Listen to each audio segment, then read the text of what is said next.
kelas 10. Gimana ini dimulai, Pak?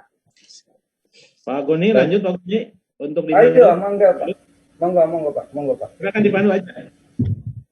Dipandu Pak Goni. Ya, baik. Baik, untuk sesi setelah sholat asar ini, insya Allah pemateri kita yaitu dari teman kita yaitu Bapak Suhendar.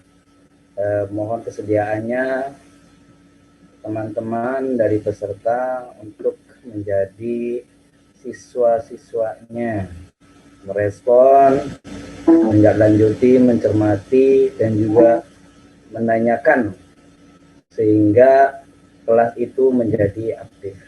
Begitu saja, silakan dimulai Bapak Suhendar. Sekarang sudah 16.13, berarti sampai sebentar 16 25, berarti 16 25 38 ya, 40 lah, 16 40.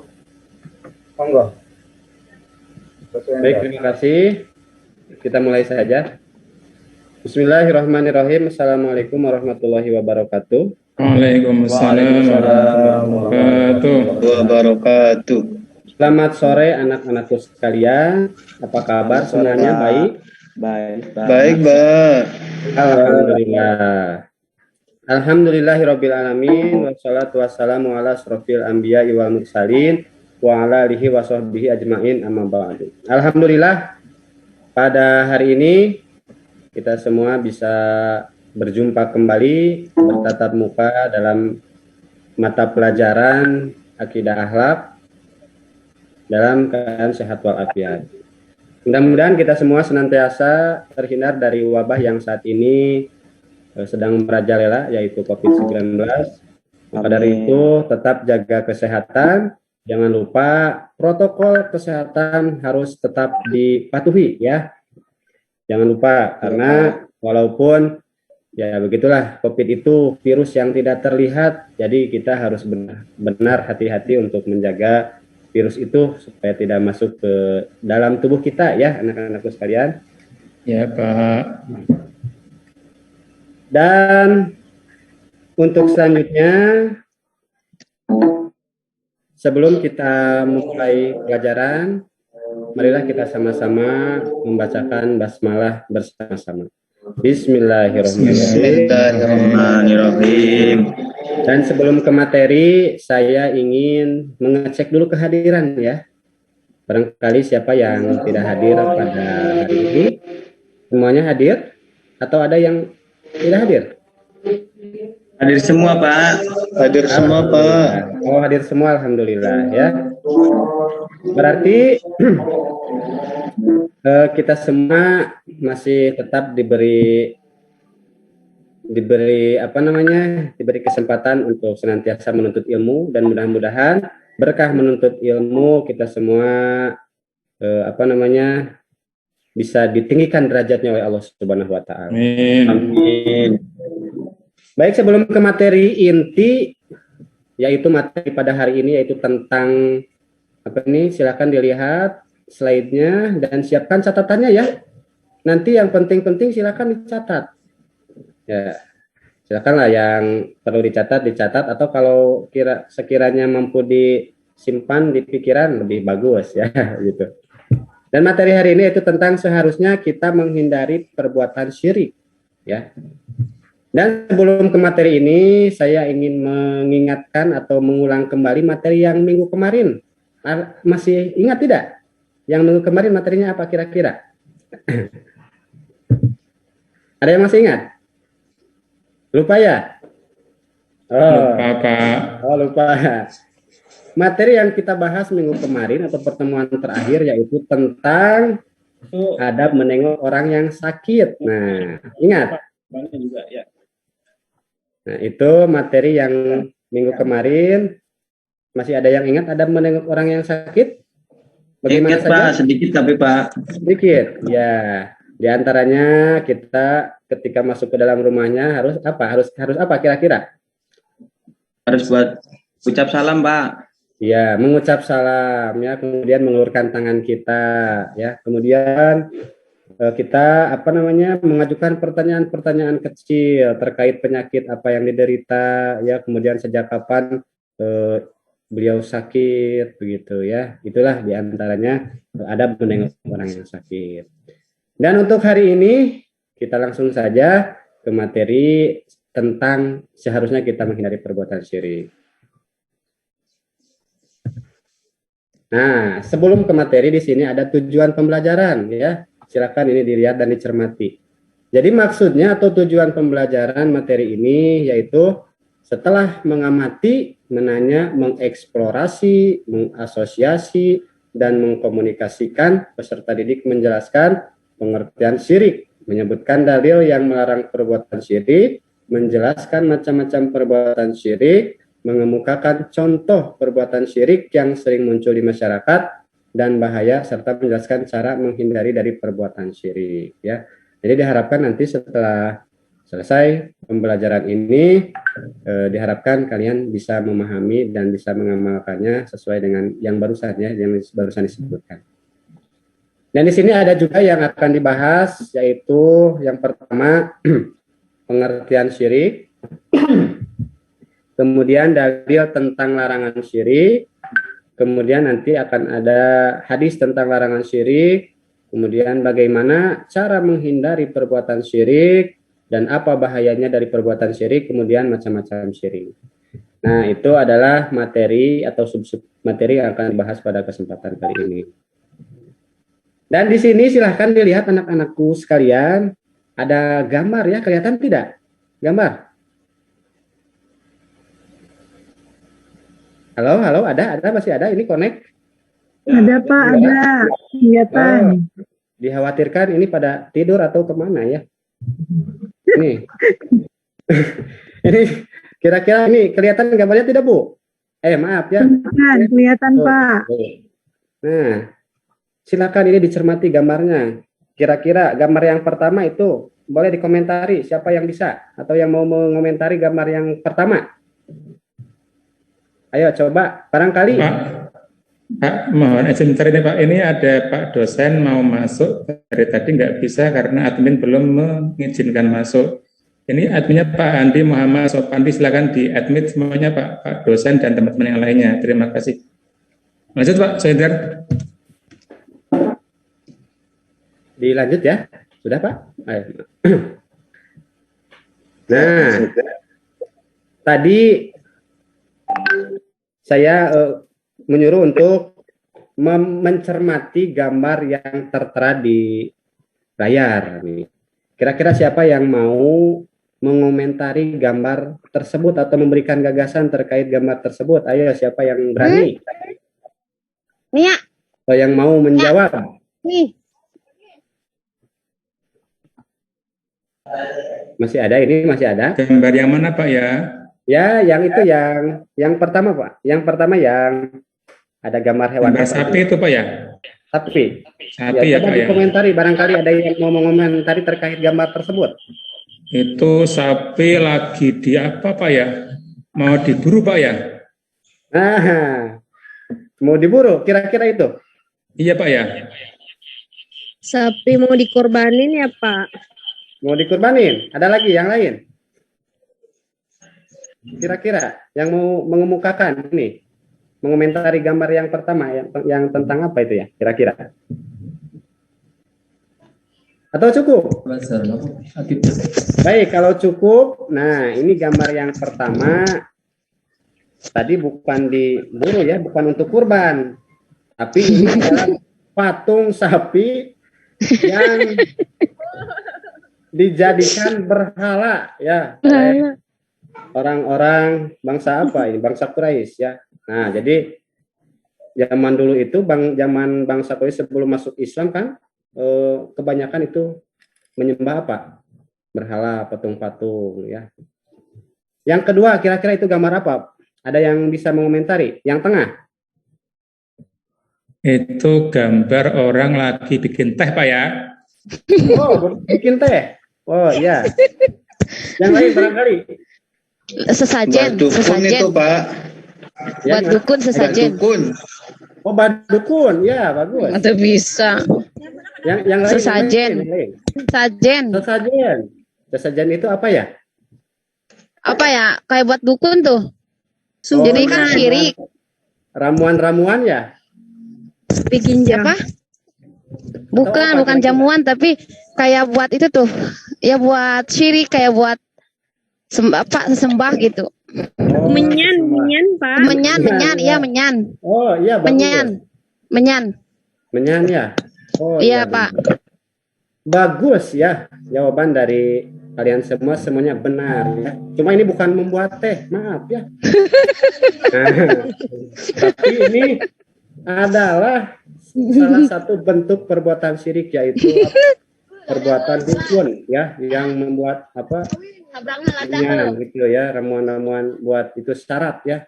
Nah, kalau yang ketiga kelihatan tidak ini? Ini gambar apa ya? Enggak jelas, Pak, enggak jelas. Nggak jelas ya? Kok sampai di Enggak. sini juga jelas nih? Kepala sapi kayaknya, Pak. Oh iya, betul. Sini agak ke Hewan kurban kemarin. Iya.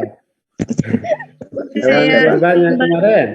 Siapa lagi? Terkait kepala sapi ini. Iya, kayak kepala sapi. Itu Pak buat makan nanti malam Pak, buat pesta nanti malam itu Pak. Buat pesta itu ada. Nanti dimakan, dibakar kepalanya sambil makan pisang itu Pak. Bagus ya. Yang lain barangkali ada yang mau mengomentari atau memberikan gagasan terkait gambar yang ketiga. Itu kepala sapi ya. Kepala sapi, Pak.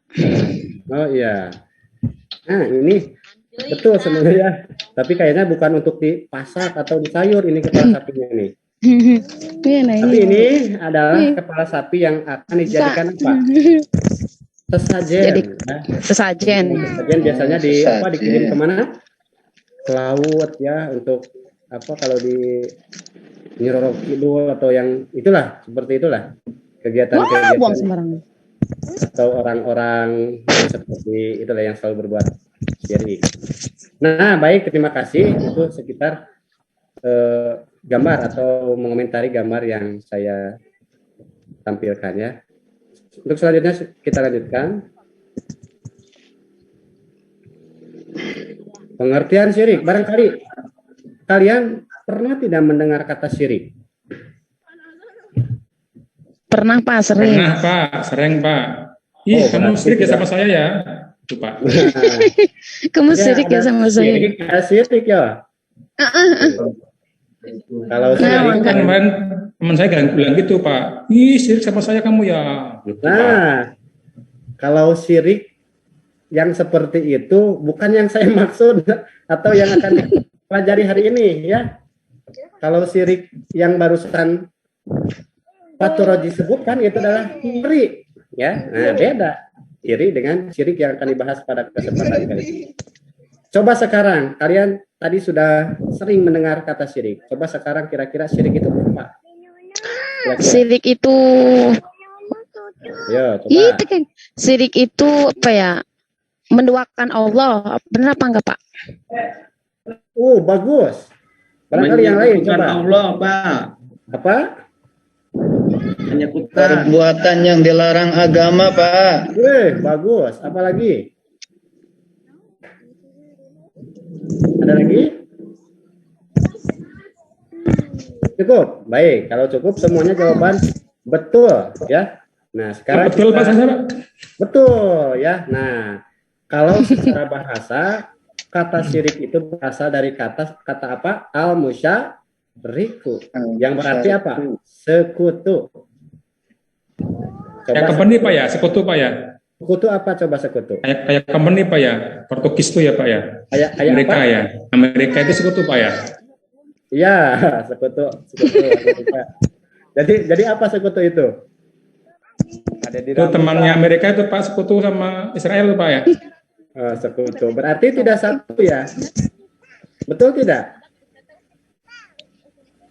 Sekutu itu berarti lebih dari satu, banyak ya. Nah, itu secara bahasa. Betul Pak ya. Ya.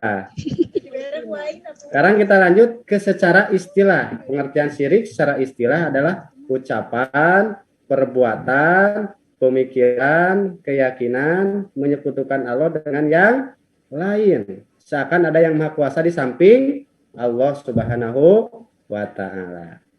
Kira-kira sampai sini dulu sudah dapat dipahami pengertian syirik? Paham. Sudah paham? Kalau sudah kita lanjut. Sedikit Pak, sedikit paham Pak. Ya, terima kasih. Nah, untuk yang selanjutnya kita bahas tentang dalil tentang larangan syirik. Nah, di sini ada ayat Al-Quran yang menjelaskan tentang larangan syirik. Saya minta bantuannya, tolong dibacakan oleh saudara Ahmad Muropik. Ya, mohon maaf ini ya. Silakan.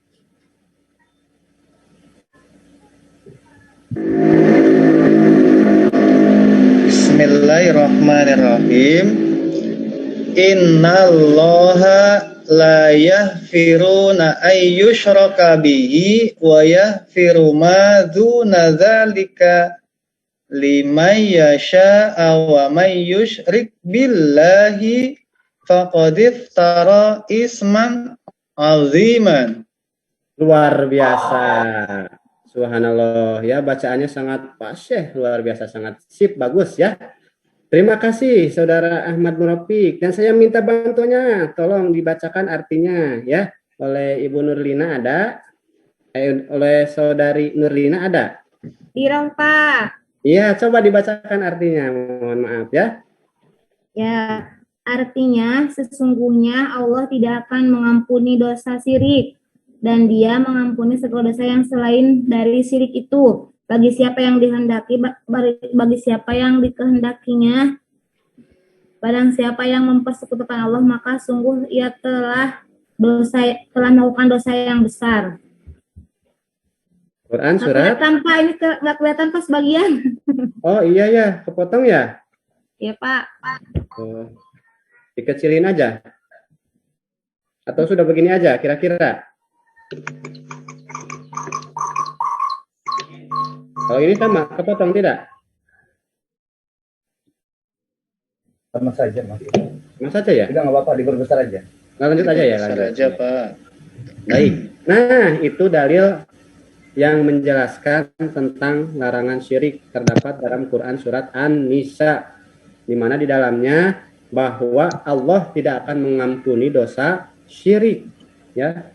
Dan dosa syirik adalah dosa yang sangat besar. Maka dari itu tinggalkan perbuatan syirik. Itu dalil Al-Quran tentang larangan syirik. Lanjut.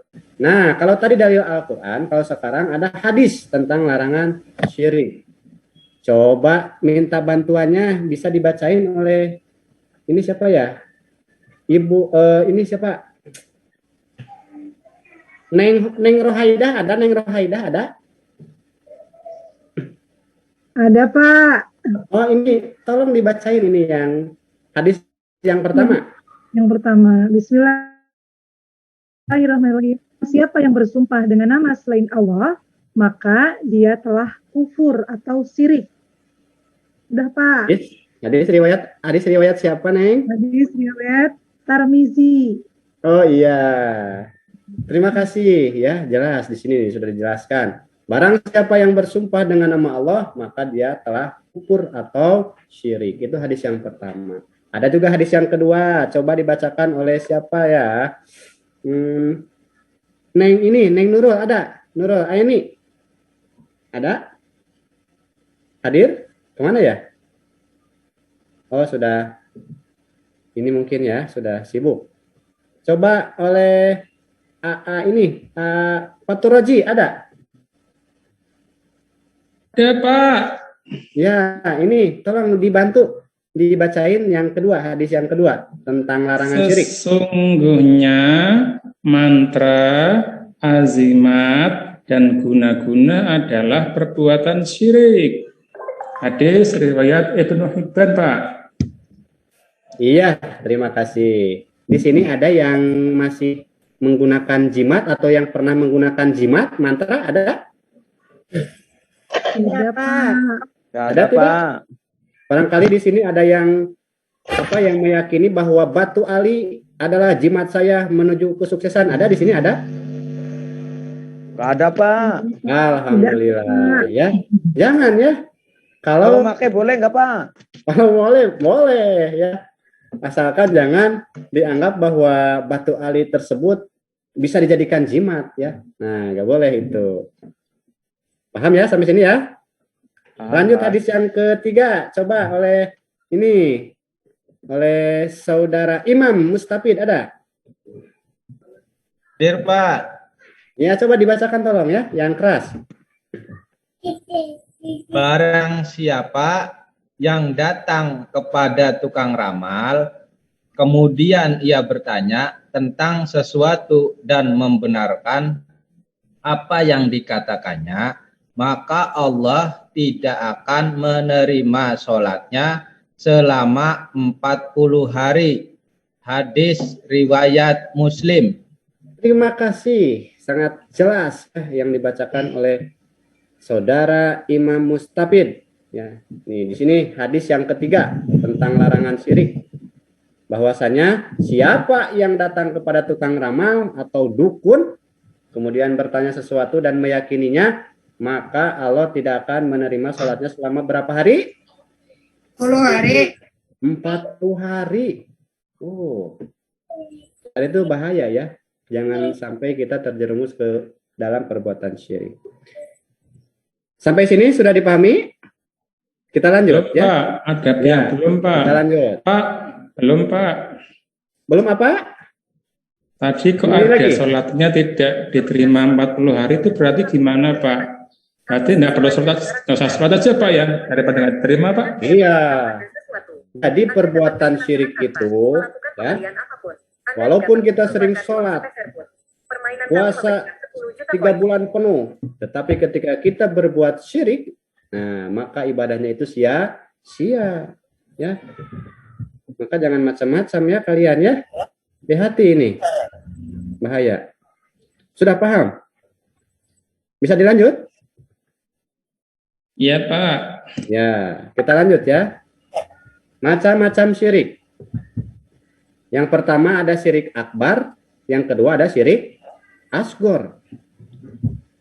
Yang pertama syirik akbar atau syirik besar. Nah, ini ciri-cirinya. Yang pertama menganggap ada Tuhan selain Allah.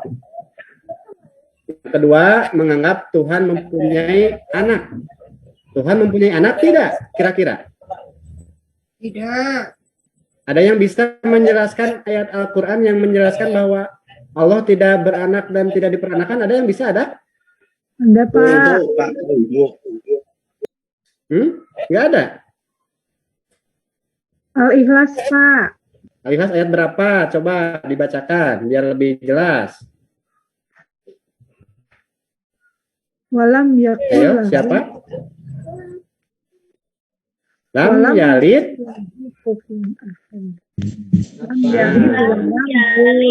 Walam yulad walam lahu kufuwan ahad.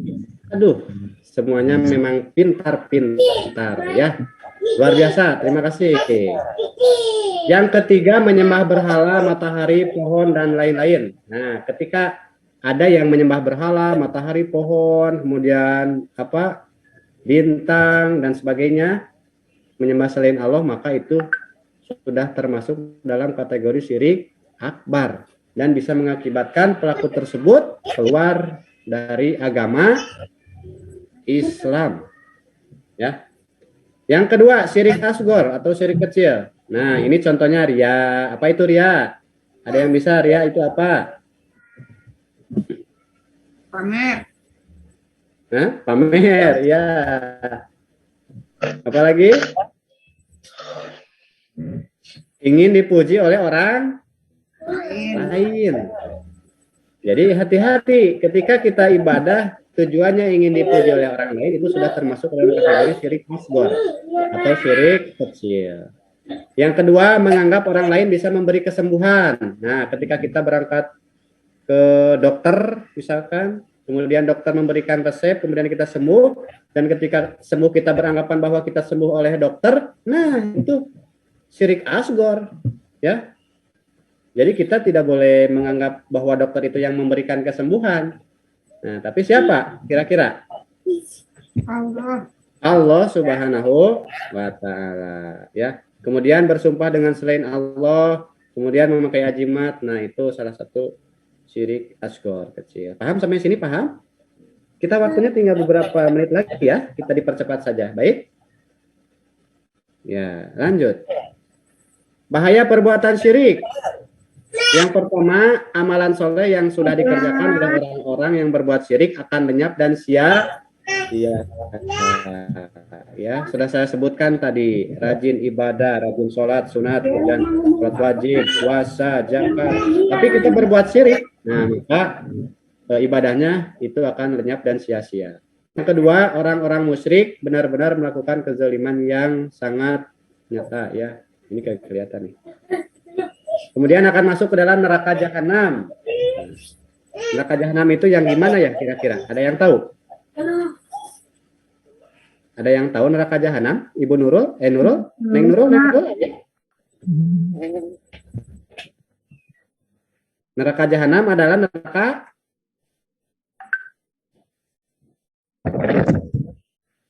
Neng Nurul hadir?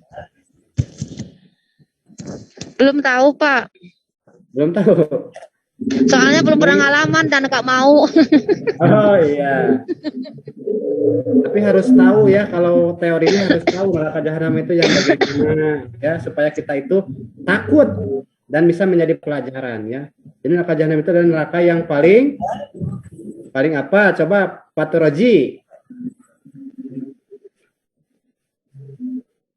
Patologi ada, masih ada ini atau kemana ya? Rian, ayah Rian, dia ada? Ada Pak, ada. Iya, neraka jahanam coba kira-kira ada bisa menjelaskan neraka jahanam? Oh, yang sangat pedih Pak. Oh, pedih ya. Sangat dalam ya? Dahsyat. Oh, dahsyat. Luar biasa. Nah, ini. Betul ya, terima kasih Rian. Neraka jahanam neraka yang paling dalam, paling panas. Wah, pokoknya luar biasa. Nah, itu bahayanya. Cara menghindari perbuatan syirik kita percepat saja ya. Lalu berusaha melatih diri untuk senantiasa ingat bahwa syirik itu adalah dosa yang paling besar. Nah, jadi ketika kita senantiasa ingat bahwa syirik adalah dosa yang sangat besar, maka kita tidak akan berani untuk berbuat syirik. Yang kedua, mengikhlaskan ibadah hanya kepada Allah. Kemudian yang ketiga, menuntut ilmu syar'i ya, perbanyak menuntut ilmu agama. Kemudian mengenali dampak kesyirikan, dampaknya tadi sudah jelas, ibadahnya tidak diterima, kemudian termasuk dosa besar. Kemudian menyadari bahwasanya syirik akbar tidak akan diampuni oleh Allah. Kemudian tidak berteman dengan orang-orang yang bodoh yang hanyut dalam berbagai berbagai perbuatan syirik lah. Jadi ketika dalam bergaul hati-hati memilih teman ya, jangan sampai kita memilih teman yang berbuat musyrik, kita kebawa syirik atau berbuat musyrik. Nah, terima kasih ya. Sampai sini barangkali ada yang ditanyakan atau cukup? Ada yang ditanyakan? Cukup? Iya, terima kasih kalau sudah dapat dipahami dan kesimpulannya. Syirik adalah dosa yang sangat besar dan dosa tersebut tidak bisa diampuni oleh Allah dan bahayanya nanti kita akan masuk ke dalam neraka jahanam apabila kita berbuat syirik ya. Itu kesimpulan dari materi hari ini. Mudah-mudahan bermanfaat dan mudah-mudahan kita semua diberikan umur panjang sehingga bisa berjumpa kembali di pertemuan yang akan datang. Terima kasih. Assalamualaikum warahmatullahi wabarakatuh. Waalaikumsalam warahmatullahi wabarakatuh. Ya, saya dulu ya, boleh? Monggo Pak. Halo? Iya, monggo Pak Haji. Ya, Pak Suhendar, kayaknya masih belum lepas ya. Udah Pak.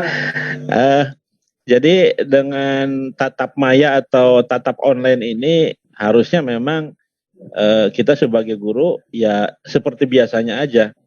Kita mengajar dengan alam yang real, ya kan? Artinya ya jangan terlalu terpaku kepada teks buku ajarnya atau apapun itu, sehingga komunikasi yang dibangun dengan siswa berjalan natural gitu ya. Tadi masih memanggil siswanya dengan bapak, ibu atau saudara, itu kan masih selevel ya. Harusnya kan jangan itu kan begitu ya. Ya Pak. Tapi ya secara umum dan secara utuh sudah kelihatan progresnya bagus kan gitu ya. Mungkin catatan dari saya ya lepas aja jangan ada beban lah, sehingga apa yang disampaikan itu betul-betul mengena dan memang bisa berkomunikasi secara aktif ya kan, termasuk kepada para siswanya kan begitu. Terima kasih, gitu aja Pak Guni. Terima kasih Pak Jiwan masukannya. Monggo Pak Haji Suklani mungkin memberikan masukan kepada Pak Suendar. Oke, assalamualaikum. Waalaikumsalam warahmatullahi wabarakatuh. Nah, ini baru ini bisa dikatakan lengkap ini.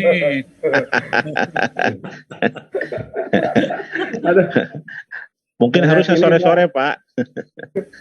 Enggak, yang tadi itu kan apa ya? Jitsi ya. Jitsi. Ya, bukan majusi Pak, jitsi Pak. Ya, bukan majusi. Iya. Ya kenapa diganti dengan media yang itu kan gitu ya. Oke, Pak Suendar, saya mengamati dari mulai kegiatan apersepsi, kemudian berlanjut kegiatan inti dan penutup ya. Itu semuanya ada gitu ya. Saya amati semuanya ada itu, rangkaian itu ya. Rangkaian yang didesain di dalam rencana pelaksanaan pembelajaran. Termasuk juga PowerPoint-nya cukup lancar ya. Kemudian gambar yang ditampilkan yang akan mendeskripsikan tentang syirik gitu ya. Itu cukup representatif ya. Mudah-mudahan nanti pada saat ujian PPL lebih bagus lagi dari penampilan sekarang ya. Nah, saya itu juga sama dengan Pak Iwan gitu ya. Anggap saya Pak Iwan, saya Pak Goni itu adalah murid antum ya. Ya, anggap itu murid antum ya. Nah, kemudian apalagi dengan kawan sejawat gitu ya. Saya bilang dari kemarin kan andragogi dan andagroginya hilangin gitu ya, disimpan dulu di depan pintu. Begitu masuk kelas antum udah lepas dari kriteria itu ya. Jadi contoh misalkan Pak Turoji, silakan kamu baca itu gitu ya. Ya, seperti biasa Anda ngajar di kelas saja ya. Baik, Pak. Nah, dengan monggo Pak Turoji, itu kan artinya bukan peer teaching itu ya. Meskipun sebaya situ. Anggap saja, jadi sekali lagi saya Pak Iwan, Pak Turoji, Ibu Nurul, Pak Andi ya. Itu anggap saja itu adalah murid antum ya. Ya, jadi itu masukan dari saya dan mudah-mudahan ke depan lebih bagus. Ya. Baik, amin. Oke. Terima kasih Pak Goni atas waktunya, Pak Jiwan. Siap. Assalamualaikum warahmatullahi wabarakatuh. Waalaikumsalam warahmatullahi wabarakatuh. Baik, Bapak Haji Suklani, terima kasih, dan Pak Haji Iwan juga terima kasih atas masukannya buat Pak Suendar. Mudah-mudahan kedepannya nanti Pak Suendar lebih cermat lagi ya, lebih jeli lagi, lebih teliti lagi, dan lebih lepas lagi. Karena Pak Goninya juga komentar dong. Ya ini Pak, ini mau ngomong Pak. Iya. Belum, ini baru ini dimulus dulu. Baru Pak. Pengantar ya. Iya, pengantar dulu Pak. Jadi pengantar dulu gitu. Jadi karena tadi saya sambung lagi, artinya dari Pak Haji Suklani dan Pak Haji Iwan mengatakan bahwasanya Pak Suendar itu kurang lepas, terbukti. Karena kurang lepas jadi nggak fokus. Ada titik lemah, bukan kesalahannya, kurang jeli ya. Artinya kurang jeli itu letak di mana ketika Pak Ahmad Murofik membacakan surah An-Nisa. Ya, betul. Yaghfiru ayyusyraka. Aman Pak Ahmad Murafiq membacanya innallaha la yaghfiruna. Naknya Ya, itu ada harusnya nunnya. ada nunnya. Ya, betul. Lalu diriwet dengan Pak Swedar, oh iya bagus, bacanya hebat ini. Berarti kan kurang titik nih. Tepat nih. Karena kurang lepas kata Pak Jiwan. Itu penting. Makanya kenapa seorang guru harus menguasai materi? Salah satunya yaitu karena ya tadi terlepas dari beban. Pada intinya tuh. Yang kedua, ada pertanyaan dari Pak Fatur Rozi. Kalau nggak salah, Pak, berarti kalau misalnya kita berbuat syirik, berarti kita nggak usah sholat 40 hari. Nah, jawabannya untuk peserta didik yang tingkat aliyah ke bawah itu harus logis, harus rasio. Jangan kayak ketika Pak Haji Suklani dengan Pak Haji Iwan ngajar mahasiswa, suruh tadi sendiri referensinya. Tidak bisa begitu, tapi harus logis. Logisnya apa? Ya jangan dekati syirik, biar sholatnya diterima, kan begitu. Nah itu jawabannya harus kayak gitu rasio. Jadi makanya pentingnya fokus. Makanya ketika yang namanya, ya kalau perlu doa dulu lah, begitu. Kontroli dalam hati aja gitu, biar artinya ketegangan, terus apa ya, rasa beban yang begitu, ya walaupun di dunia maya kata Pak Haji Iwan, tapi tetap aja dilihat kan begitu. Jadi penting artinya fokus, kejelihan, teliti. Nah, itu menunjukkan daripada guru profesional. Begitu ciri-cirinya. Terima kasih Pak Haji Iwan, Pak Haji Sukani. Mangga dilanjut lagi kita ke peserta selanjutnya. Siapa? Bu Nurul. Iya Pak. Assalamualaikum. Upload dulu Pak Sendar, upload ya. Upload dulu. Buat ya, betul.